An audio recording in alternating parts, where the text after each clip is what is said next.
बच्चों, कैसे हो आप सभी। मैं आप सभी का स्वागत करता हूँ प्रोजेक्ट वाई के इस online YouTube channel project Y online में। मैं सूरज राणा आप सभी को आज पढ़ाने वाला हूँ क्लास 11 का some basic concept of chemistry का लेक्चर नंबर 3। ठीक है, आज की क्लास में बच्चों हम पढ़ने वाले हैं तीन कॉन्सेप्ट। कौन से हैं? तीन। Law of chemical combination, Dalton atomic theory और कुछ डेफिनेशन, ताकि आपको आगे अच्छे से समझ आए। यार ना, आज की क्लास में फुल टू फुल चलेगी theory theory theory. Next class से स्टार्ट होगा हमारा असली चैप्टर फर्स्ट, जिससे बच्चों को लगता है डर, मोल कॉन्सेप्ट।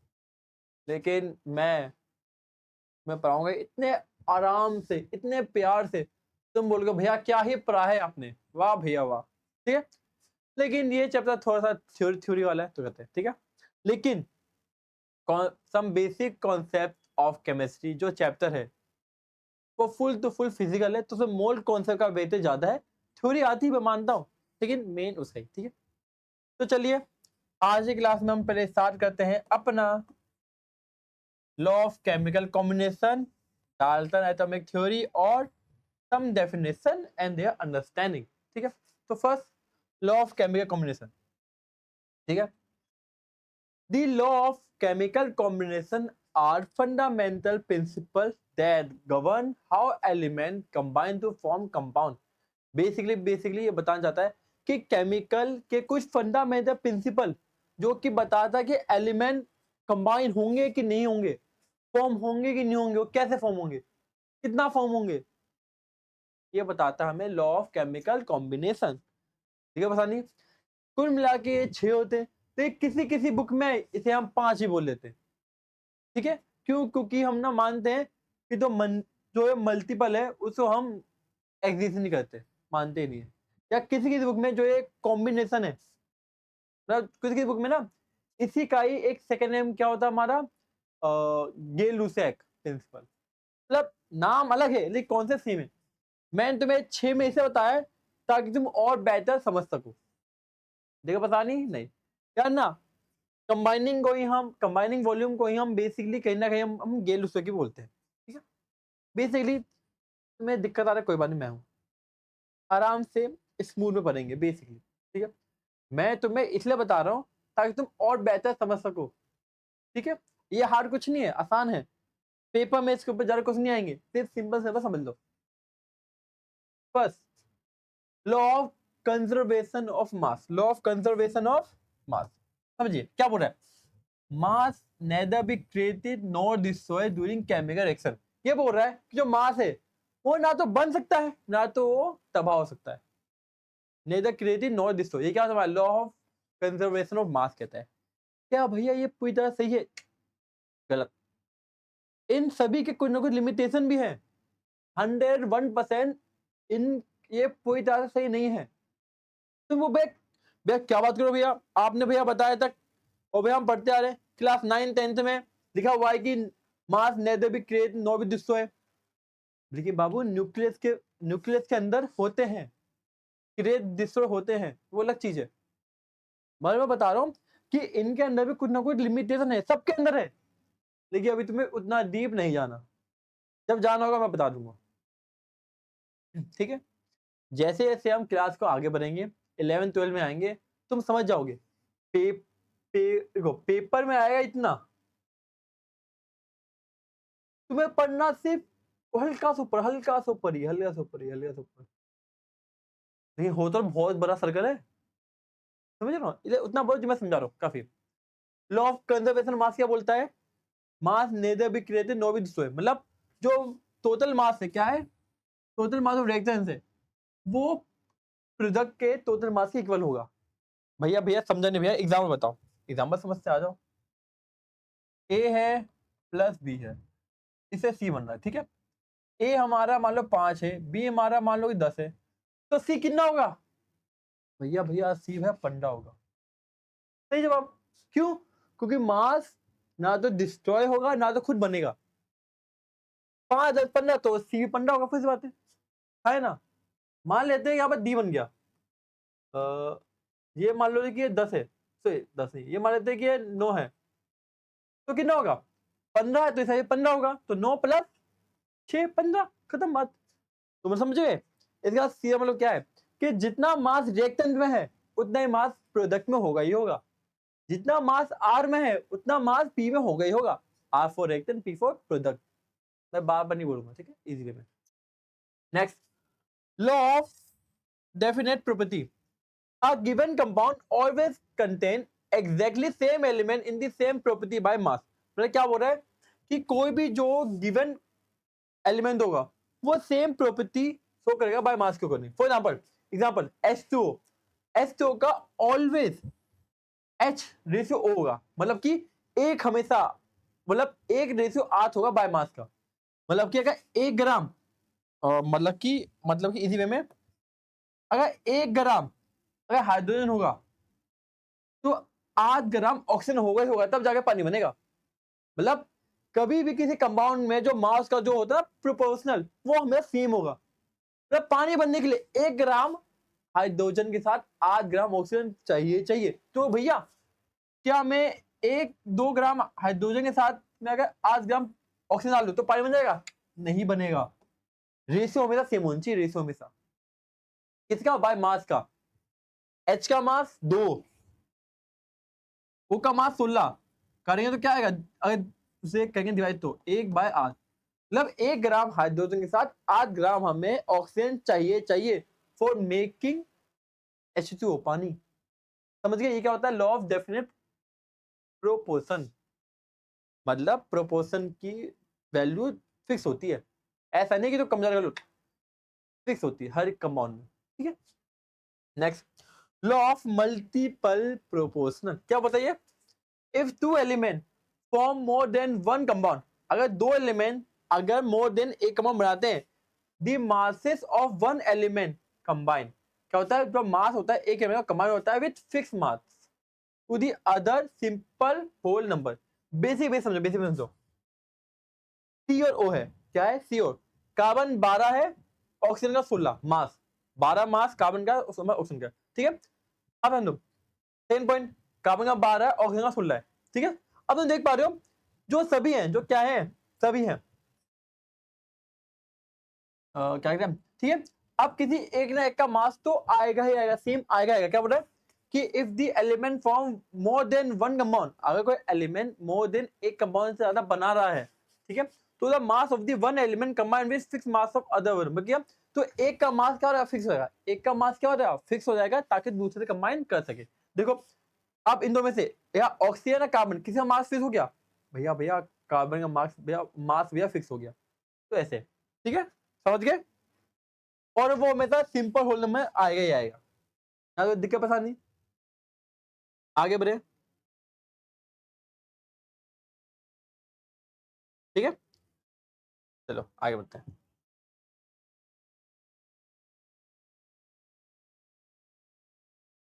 ना तो दिक्कत है क्या?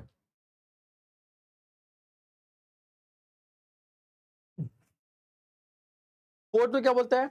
Law of reciprocal proportional.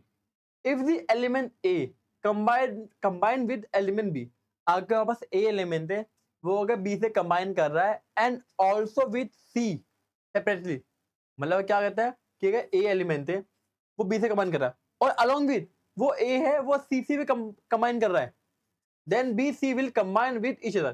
तो ऑफ कोर्स आते फिर बी सी भी रिएक्ट करेंगे, ठीक है, each other in the same और simple multiple ratio as with B. मतलब ध्यान दो, अगर ए रिएक्ट कर रहा है बी से, ठीक है, ए रिएक्ट कर रहा है सी से, तो ऑफ कोर्स ये बात है बी और सी भी आपस में कंबाइन होंगे और भी सिंपल रेशियो में, ठीक है, इजी पीजी। वापस ध्यान दो, मैं हूं, मैं तीन दोस्त हैं, मैं तीन दोस्त हैं, ए दोस्त, बी दोस्त, सी दोस्त, नाम है।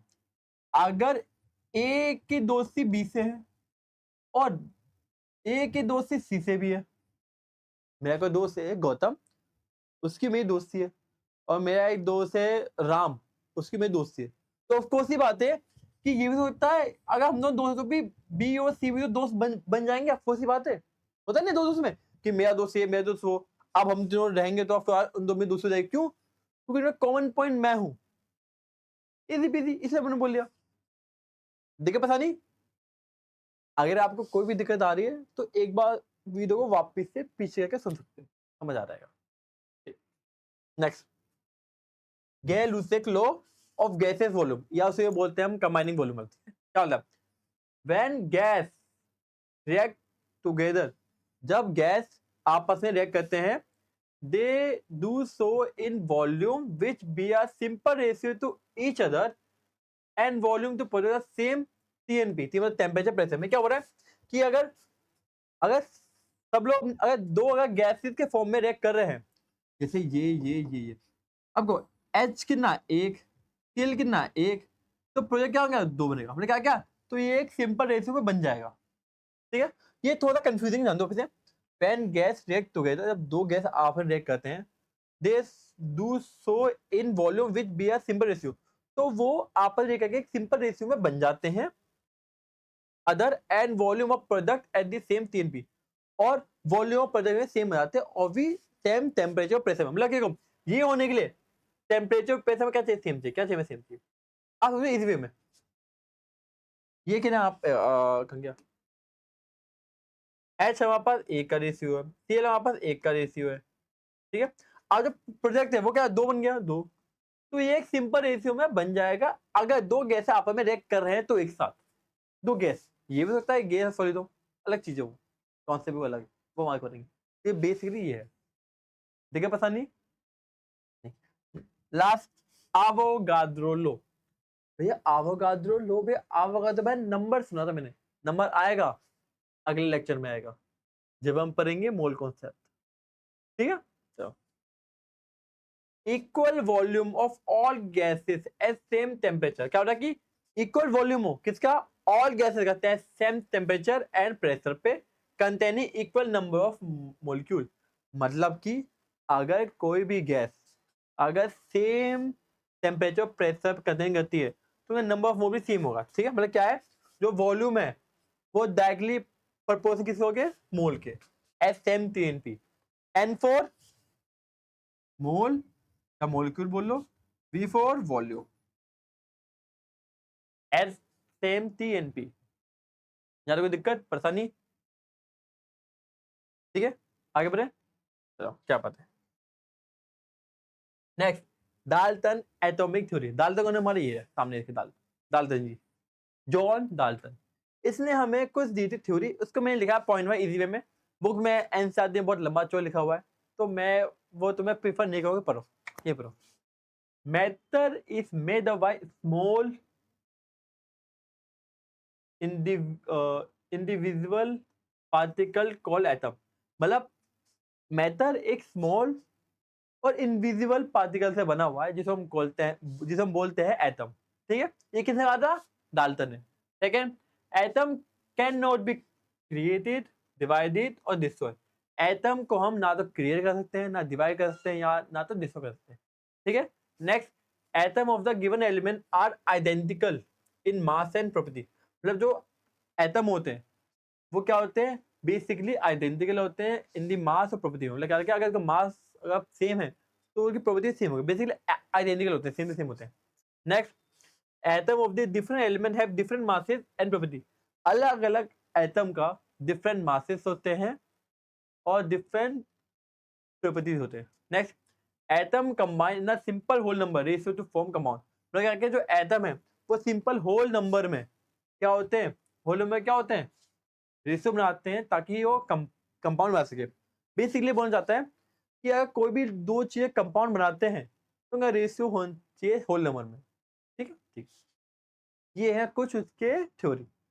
भैया भैया क्या थ्योरी, मतलब हमें सही होता है, मैंने क्या बोला,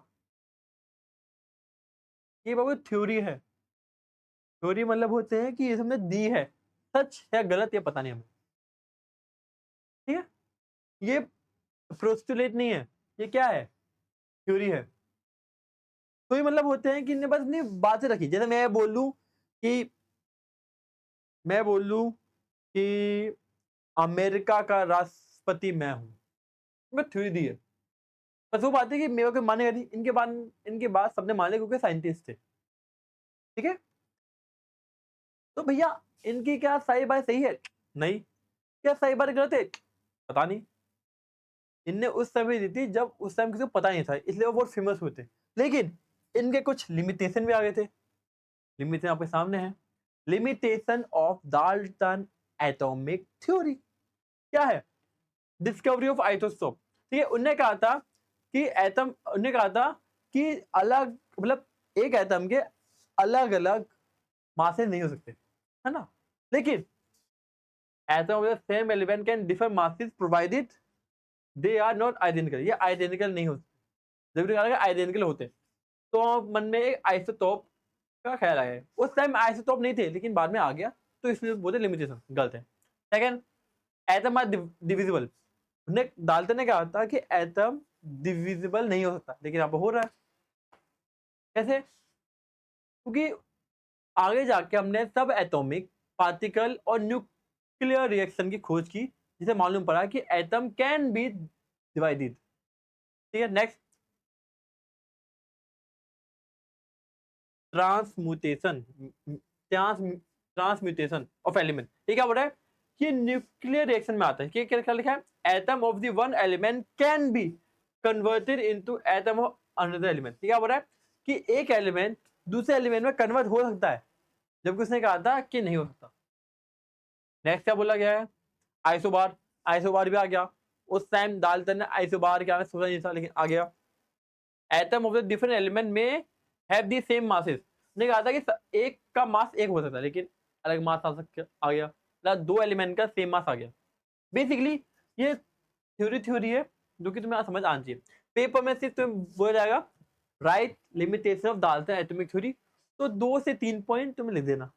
ठीक है, जैसे कि डाल्टन ने कहा था कि atom not be destroy not created, हो सकता है। वो आइडेंटिकल होते हैं, लेकिन नहीं हो सकता आइडेंटिकल कुछ भी। और डाल्टन ने केमिकल बॉन्डिंग को एक्सप्लेन करना भूल गए थे, मतलब अच्छे से एक्सप्लेन नहीं करता। ठीक है, नेक्स्ट, नॉन सिंपल रेशो। और जैसे कि ने कहा था कि जो रेशो बनेंगे वो होल नंबर बनेंगे, होल नंबर में, लेकिन जरूरत होना है कि वो होल नंबर बने, वो ये अपॉन में भी आते हैं, तो कुछ हो सकता है। ठीक है, तो ये थी क्या है लिमिटेशन, ये तो क्या है लिमिटेशन। ठीक है, एक बार लिमिटेशन देख लो, फिर हम आगे बढ़ते हैं।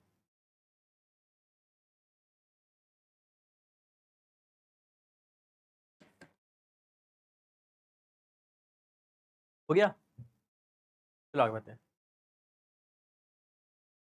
नेक्स्ट, अब कुछ बेसिक कॉन्सेप्ट है, इस पर बेसिक जानो। क्या लिखा है? Atomic masses.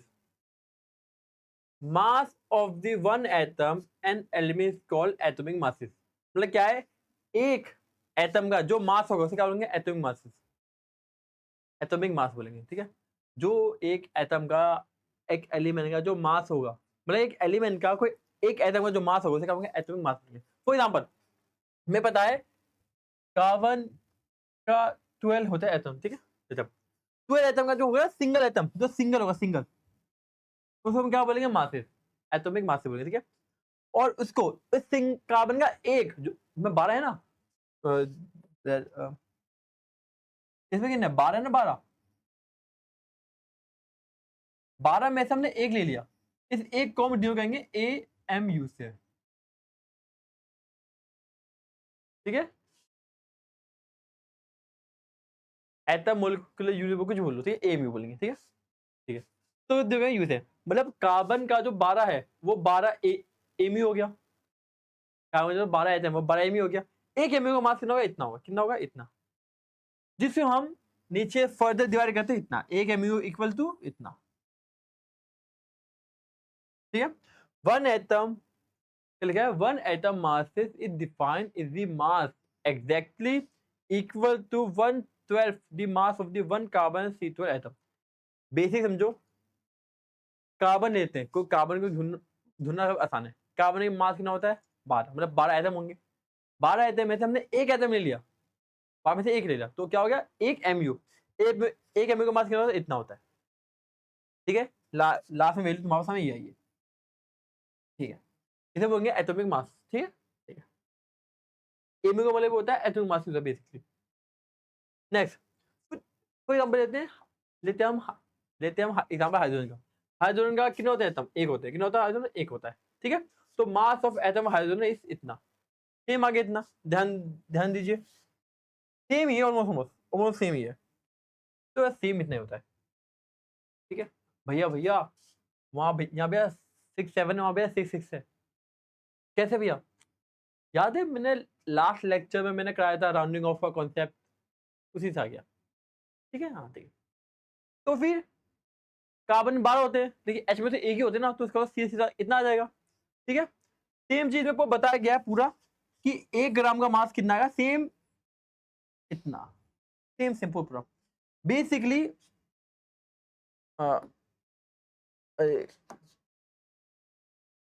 बेसिकली इतना ही आ रहा है। ठीक है, मतलब इतने ग्राम इतना मतलब है बेसिकली। ठीक है, एक ही ये पूरा क्या है, वो बताया गया कैसा है। ठीक है, लेकिन आजकल आजकल आज क्या हो गया, आजकल हो गया ए म्यू को हम डिनोट करते हैं यू से। कितने डिनोट करते हैं? यू से। ये यू नहीं, ये कुछ ऐसा यू है, कुछ ऐसा।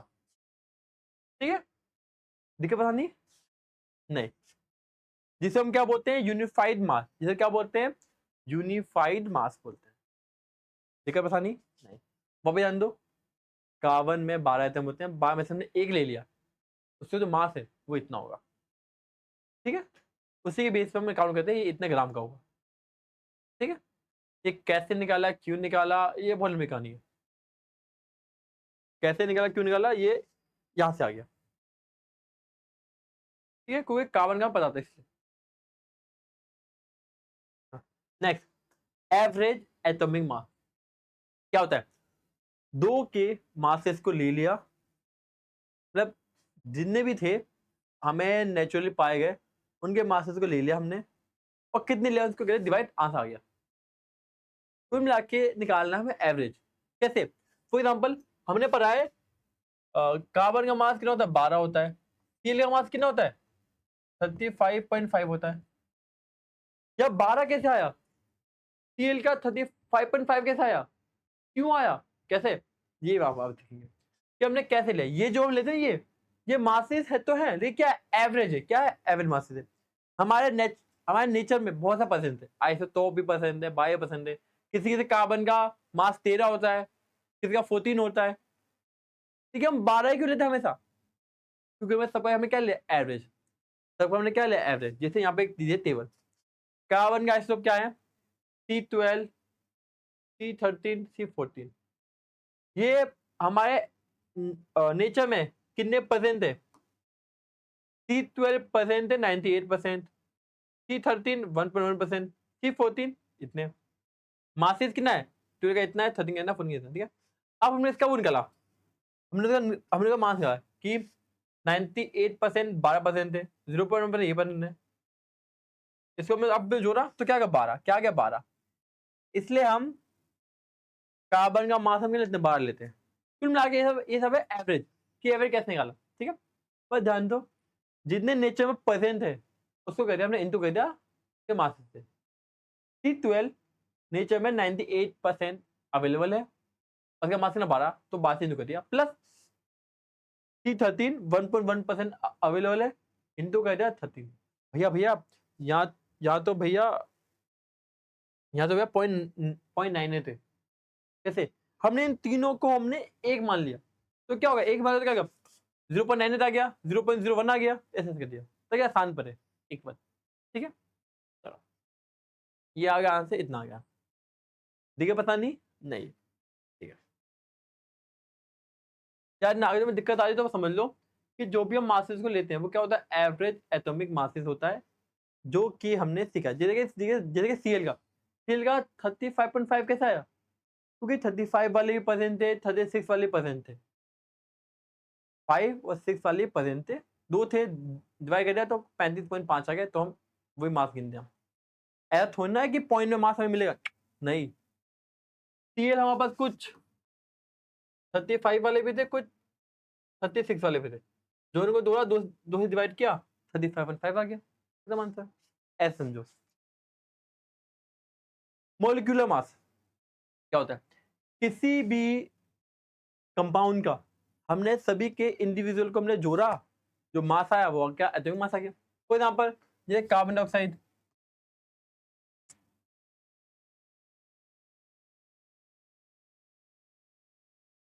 कार्बन डाइऑक्साइड, कार्बन, कार्बन का क्यों, अब देखो जो भी अलग अलग एलिमेंट उसमें जो प्लस, दो एलिमेंट कहां पर है, देखो कार्बन डाइऑक्साइड में कितने एलिमेंट है, दो, ठीक है,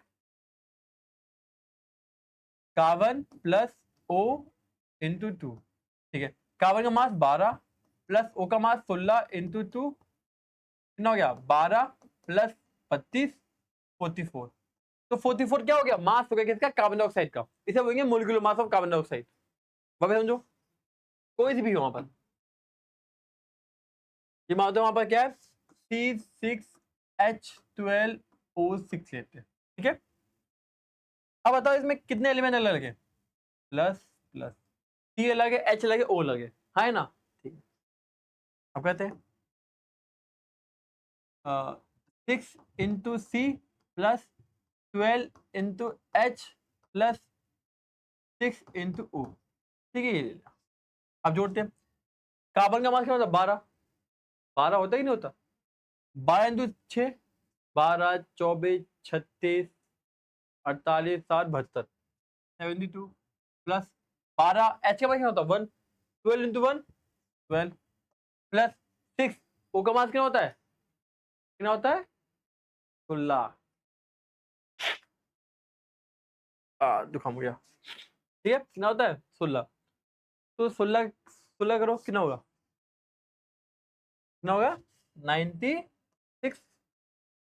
है ना, ठीक है। अब उनको जोड़ते हैं कितना आएगा 180, यू कहते हैं, ये क्या हो गया molar mass of glucose, glucose बोलते हैं, बताओ तुम्हें, ठीक है, मोलर मास ऑफ ग्लूकोज कितना 180 हो गया।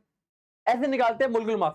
भैया भैया क्या इंपॉर्टेंट है पूरे चैप्टर में, अगर मैं बोलूं कहां गया, पूरे चैप्टर में अगर कुछ इंपॉर्टेंट है तो यही कॉन्सेप्ट है, मतलब आज की क्लास में जो इंपॉर्टेंट है वो यही कॉन्सेप्ट है।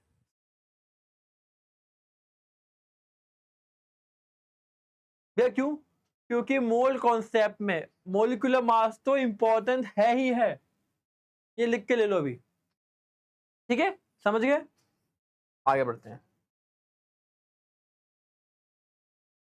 कुल मिला के किसी भी कंपाउंड का कितना वेट है उनको निकालने क्या बोलते हैं, मोलर मास बोलते हैं।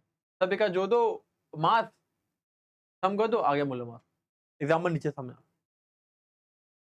फॉर्मूला मास, भैया भैया फॉर्मूला मास क्या होता है, बस समझो ये सिमिलर टू मोलर मास है सिर्फ, लेकिन इसका हम बस निकाल सकते हैं आयनिक कंपाउंड का, मतलब आयनिक कंपाउंड का अगर हम कोई भी मास निकाले तो कहलाएगा फॉर्मूला मास, इतना समझ लो आसानी से, ठीक है। आयनिक कंपाउंड याद रखना, जहां जहां पर NaCl जैसे कंपाउंड आएंगे, NaCl सॉल्ट बनेगा, वहां आंसर आएगा formula mass, easy. Ionic compound does not exist in the form of single molecule, मतलब आयनिक कंपाउंड क्या करेगा कि सिंगल मॉलिक्यूल में एग्जिस्ट करते ही नहीं है, तो their mass is calculated from formula unit, तो उसके मास को हम यूज कैलकुलेट करते हैं फ्रॉम फॉर्मूला यूनिट से, कॉल फॉर्मूला मास। एग्जांपल हमारे सामने है NaCl 23 35.5 क्या हो गया 58.5 आ गया, सिमिलर है बिल्कुल सिमिलर है, बस का नाम रख दिया फॉर्मूला मास, क्यों, क्योंकि आयनिक कंपाउंड है इसलिए। लास्ट में एक छोटी समरी सबके लिए, ठीक है, atomic mass, average, molecular mass, formula mass, पूरा बेसिक बेसिक बारे में, ठीक है, मैंने कर लिया अच्छे से, ठीक है।